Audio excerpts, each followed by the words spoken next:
the intro.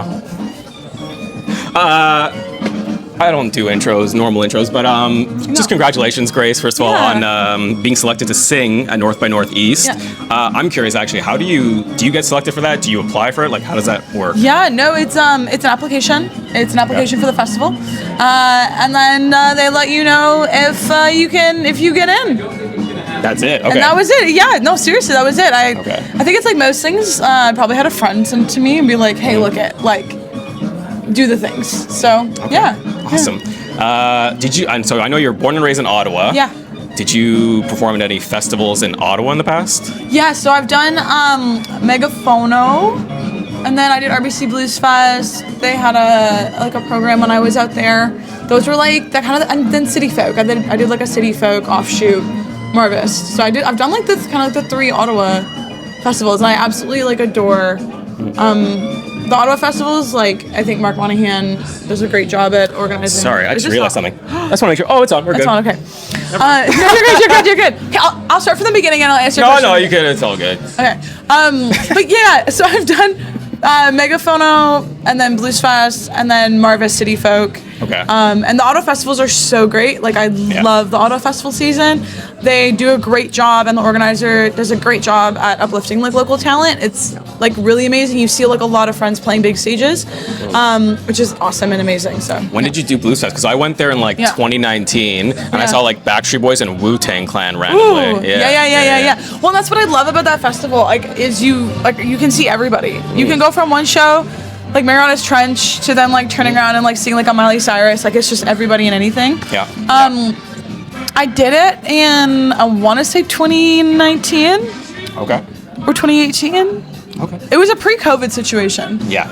Pre-COVID, yeah. Sweet. Yeah. One thing that obviously everyone's talking about is AI. AI this, AI that. It's annoying. Quite frankly, I'm kind of sick of it. And although you have to learn a bit of AI, especially with social media, but there's a different AI that I want to talk about with you. And I don't know if you know where I'm going with this. Alternative, inspirational. Ooh, yeah. So, no, you talk about. Oh my god, that took me a second. It's your genre. It's your style. I know that took me a second with the A and then the I. AI. I put 2 and 2 together. You put 2 together. AI. Yes. Alternative, inspirational. Heck yeah. I can't replace that. Yeah. So I'm curious. So because to me, I hate to say it, but is it like gospel light at all? Or it's not gospel light. It's not gospel light. It's like no. But I mean. What is it? What is it? What are we doing? I love that. Well, so I mean, it's twofold. Honestly, I find that the industry, the way it's set up, I think that so many artists have said this time and time again.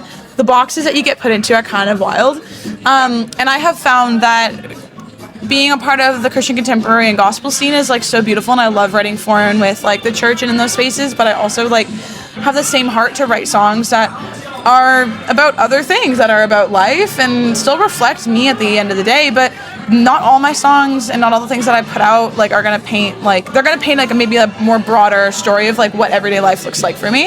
And I just don't want to be, and I find that in the music industry side of things you can be pigeonholed, and I'm not interested in that. My spirituality is a part of my life. It's like a really big part of what I do and like what I write and how I create. But also like the purpose for it is so that we can have music for every day. We can express ourselves like as humans, that there's a human and like divine situation happening, and that it's not just one or the other, that we have to be full people, full human beings, full expressions. And like ultimately I think a lot of shame can come in when you're trying to be like everybody else, and I'm not really interested in the shame. I'm not really interested in the hiding. I would rather do my best to say like, okay, I'm going to say this, you can disagree with it. I'm going to feel this, you can disagree with it. I'm going to put it in a song, you can totally disagree with it, but at the end of the day, it's what I'm going through.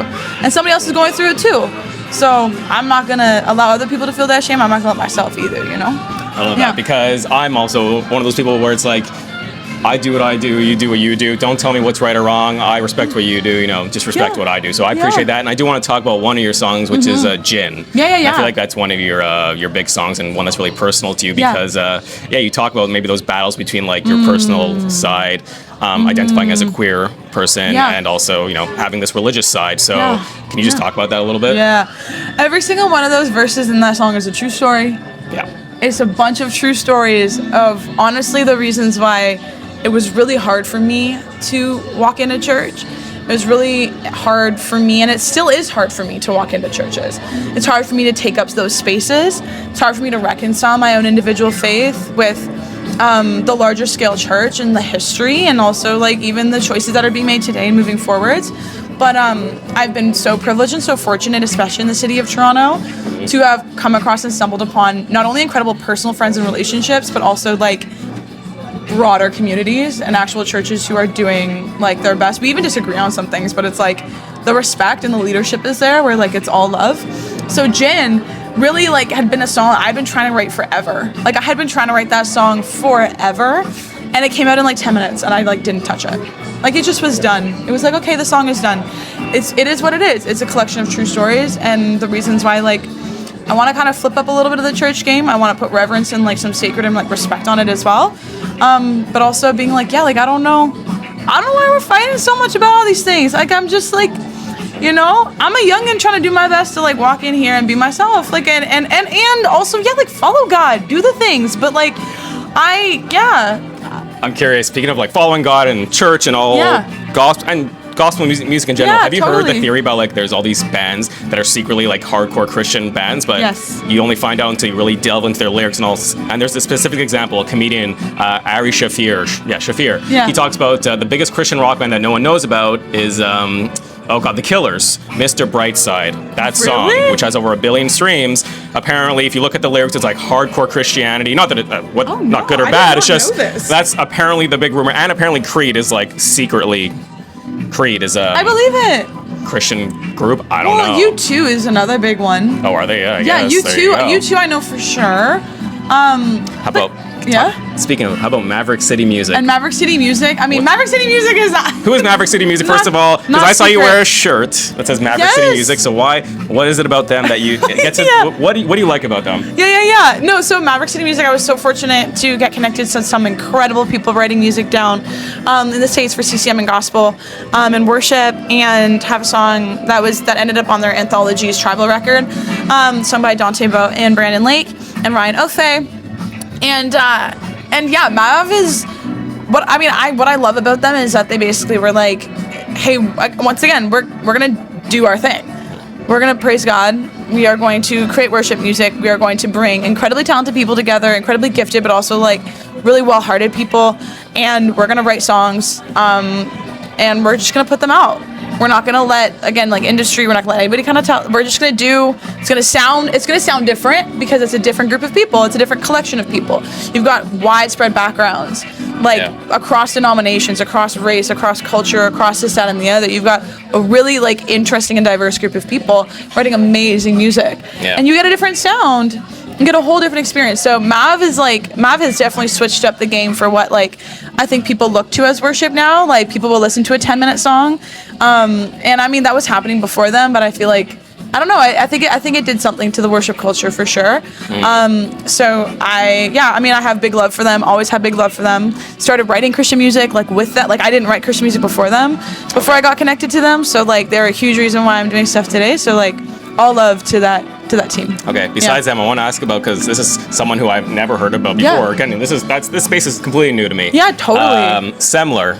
And hold on, before you say anything, I love the video that you covered her song Faith, I believe. Yes. And then of course she stitched it on TikTok, and she's like, great job, but like you're like making me look bad because you sang it better than me. So first of all, obviously that must have felt great, and just talk about Semler. Yeah. Oh my God. Well, okay. First of all, not many queer Christians out there doing the thing publicly, openly. So adore Semler for what they're doing out here, crushing it. It was funny because I didn't see it until like at least a day later, and then someone like messaged me on Instagram being like, "Yo, have you seen this?" Because I just didn't have my TikTok notifications. I know I should turn my notifications. Well, mine are off, but like once you get on, you'll see if someone tags you. You normally see that, like that's pretty evident. But anyways. No, it was not on. Like I just didn't even see it, and all of a sudden I got, and I was like, oh, that's great. Yeah. And then I had the chance. Ended up going to the Dove Awards. There was like a whole group, which is like a Christian contemporary music and gospel like awards down in Nashville. Okay. Grabbed tickets to go and sit with Semler and like their whole gang. So we rolled up like it was like October of last year, and it was just this whole little like section of just like queer adjacent and queer supporting or like queer like Christians kind of going to the Doves, which was really awesome and so great to like finally meet someone like in person. And But yeah, so like, I mean, yeah, it was definitely funny. I was like, also like similar, you killed it. Like you always kill everything you do. So, Oh no, I love it. And that's one thing I love about TikTok is when people stitch your stuff to edit, and especially when it's like someone you admire or a big name, like, it makes you feel good, makes it validating. Maybe whether you don't need it or not, it feels good. 100%. We're going to switch it up completely for a second. Yeah, totally. I want to talk about Jimmy's Coffee. Oh! First of all, I've never been to Jimmy's Coffee. I know it's everywhere. Do you still work at Jimmy's Coffee? Yeah, I do work at. You do. I won't ask where, don't worry. I was trying to do my Nardbar thing, actually. I really tried to figure out where. So, not to be creepy, I looked at your photos. I was like, background, where is she? I'm not going to ask. Don't tell me. I don't want to know. I love it. But just speaking of, as a barista, you must see some weird shit. I just want to know a story, or like, what's the weirdest order that you get at Jimmy's Coffee? Do you know what? It's like, I can get some stuff, sure. I think the weirdest thing that I've ever gotten was someone who wanted, like, they just wanted, like... Do it, you can say it, that's fine. Maybe not. No, she just, like, was like, I want a flat white, but I don't want it steamed. And I was like, wait, what? Oh, I don't know what that even means. So she was just like, she basically wanted a latte, but just with, like, lukewarm milk. And we, like, kind of fought her on it for a few minutes. We were like, I'm sorry. So you don't want us to like froth your milk? Right. She's just like, no, like I just want you to pour milk into a cup with 2 shots of espresso. So it's like cold milk? No, but it's not cold. Like, So it's just like lukewarm because it's not ice either. And I was just like, anyways, we were like a whole thing, and then it was like, but this is what you is this what you want? And then we were like, that's what she wanted, and she was like, yeah, this one. And then there was a whole thing because she wanted him. Anyways, confusing and difficult. I don't know, but that was the weirdest thing. It was just like lukewarm almond milk with 2 shots of espresso. We were like, okay, have a great day. Is coffee, would you say, do you drink coffee before a performance, or is that bad before? Oh, I mean, it depends. I stay away from coffee before I sing because it does dehydrate your voice, and like it can really up your like. Tea, probably, right? Tea. Yeah, tea and anything with caffeine. Like you already kind of have enough adrenaline. You don't really need any more like caffeine. I don't find. Fair. So yeah, but I do drink coffee regular. Like I love the taste of it. I've loved coffee since I was a kid. Like. Yeah. So yeah. Yeah, definitely love my coffee. I don't know if they're on. They must have an Instagram. I don't know if they're on TikTok, Jimmy's Coffee, but I feel like you need to do a collab with them or do something. Seriously, like do something. I know. Seriously, yeah. I know. I've like my next music video. I've got an album coming out July. So part of it we actually shot in a Jimmy's location. I do my little latte art with one of them, my little leaf, which like turned out really well. So I was like, yes, we got the shot. We got my little latte. Okay, great. We did the job. Love it.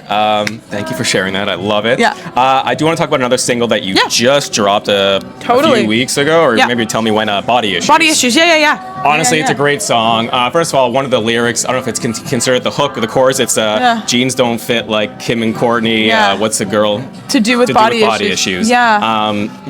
Just a catchy song. But I want to ask you, do you ever worry that people get caught up in the lyrics, or not the lyrics, but opposite? Do they get caught up in the song and maybe they just think, oh yeah, that sounds great, but they don't really listen to the music when it's a really kind of deep subject? Yeah, I mean, it's right. It's like the took a pill in Ibiza. Yeah. Like the song is just about you're just struggling. Like that he's like not doing okay. But it's a catchy song. We all sing it. We're like, oh my gosh. I think that the song, for me, it's like a song is going to do what it needs to do for somebody. So I'm like, if you don't get it, that's okay. But I also will say that I think that's where, like, an artist, you kind of get to tell your story on your social media platforms and your live performances. Like, you get to kind of go into it, but also, like, I just don't feel like it's my place. At the end of the day, I make the song. I think for the most part, especially on this one, like I had a lot of people being like, yo, like I really like feel like this is an important message. But yeah, I just feel in general, I'm like, yo, people rock with it. They rock with it for whatever reason. That's for you to experience the art, So I don't stress about it too much, but I appreciate it though. Yeah. No, that's fair. I do want to ask because again, talking about body issues, everyone struggles with it. Me personally, I think it never goes away. I think it's just how you manage it. What do you think about that? Or do you think like you could ever, would it ever go away to you, or no? Or do you feel like you always struggle with that? I think that I recognize in myself that what is it? The thief of joy is comparison. I've never heard of that. Or something like that. Okay, maybe I just, no, comparison is a thief. I think that's what it is. But I really do think that I think a lot of times we're more satisfied with ourselves when we realize it's when we compare to other people that we get kind of tripped up. So I think I don't necessarily know if I think there'll always be the itch to compare. I think that's so real. I think you want to hide certain things in your body. You want to show off other things. You want to I think we have that. But I think the more that we can look at ourselves and run our race and like keep our blinders on, I do think it's easier. And I do also think that, again, like, not to put my little pastor hat back on, but be like, yo, like, at the end of the day, like, I quoted Psalm 139:14, which is like, I'm fearfully and wonderfully made, and I know that full well. Like, you basically, like, you make all things good. Like, everything that you make is good. And I really think that, like, body issues in this song is the result of not living in that truth. If you really wake up and you're like, yo, like, this is a day that has been made. I've been made this way. Like, I think that there's fruit in that. Being like, full well, like, I've been made who I am. And that's beautiful and that's right and that's good. And you can want to be healthy. You can have, like, those, like, kind of, like, aspirations to get your body moving or to, like, eat things that are going to nourish you. And, like, that's all beautiful and that's all great because that's all good for you. Yeah. But, like, the things that, like, really just suck all of the joy out are the things that make you think that I was made wrong. I'm not enough. I need to change in order to be accepted or loved or to, like, be considered beautiful. And I think that that's where it gets the comparison. That's where it gets trippy. Yeah. Yeah, there you go. Yeah, yeah. No, again, it's a really great song. So, thanks, dude. Body Issues, love it. When I go on your Instagram, I notice every so often you'll put, like, a number and then it's not dash. I should, whatever, 52. I'm assuming that has to do with the week. So it's like the 16 weeks. And 52. I know, 17. And I haven't done it in like 3 or 4 weeks. I'm like, oh my God, I gotta terrible. Like. No, but what's is there a reason behind that? You know what? At the end of basically, like, I started this year and was like, man, like, no matter what the weeks look like, which is clearly I have not done a good job. But basically it was like, no matter what the weeks look like, I want to, like, walk away from every week this year feeling like I did my best and, like, I had moments, and whether they were good or they were bad, and even that's subjective. It's just like whether or not I had some negative experiences, some positive experiences, I learned and I grew. I just want to make, like, each week count and, like, reflect on it and have something to show for it. Also, like, let's be honest, like, posting on things is sometimes you just, like, don't, like, again, it's been like 3 weeks, like, you just don't always think of it because you're doing other stuff, you're posting other things, but, like, people want to see, and, like, I want to share the snippets into my life. So it's also, like, a way for me to be like, let me try and, like, every once in a while, like, post a few things of, like, this chapter of life or this week or whatever. Yeah, so that was kind of that. Okay. Yeah. One of the songs I do want to talk about, highlight, is 22 again. Yeah. No relation to Taylor Swift's 22. No, 22, I know. No, it's not. Okay, yeah. No, it's not. Taylor, don't come for me, please. It's you. You would win. Your lawyers would win. Honestly, I prefer your music over hers any day. Oh, no, don't say that. Don't say that. The Swifties will come for me. I don't care. I have a good friend that's a Swiftie. She actually just went, she saw her in Edinburgh and London because it's cheaper literally to fly to Europe. It's literally cheaper to fly to Europe. Stupid. Yeah, I know somebody who did that too and went to, like, Spain or something. But no, 22 again is amazing. And I think, at least for me, the message is maybe not rushing through life because, you know, when we're kids, we want to grow up and become adults. But it's like, no, like, embrace that childhood and, like, because, then life kind of sucks when you grow up. No. So just talk about, what was the inspiration behind 22 again? You know, it was similar to Jin, but different. Jin is very much about these religious spaces and feeling like I have to fight the desire to fit in when I walk into them, and I have to be okay with who I am. 22 again was the kind of, like, I'm an eldest daughter. Like, I've been going after and doing music and leadership things, like, my whole life. And so after a while, you kind of get tired of doing the right thing.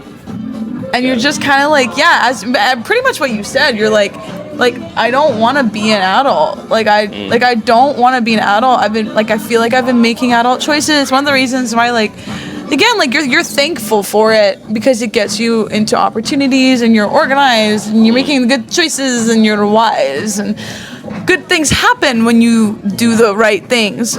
But sometimes you're just like, it bubbles up and you're like, I just want to do all the stupid shit that I never did. Yeah.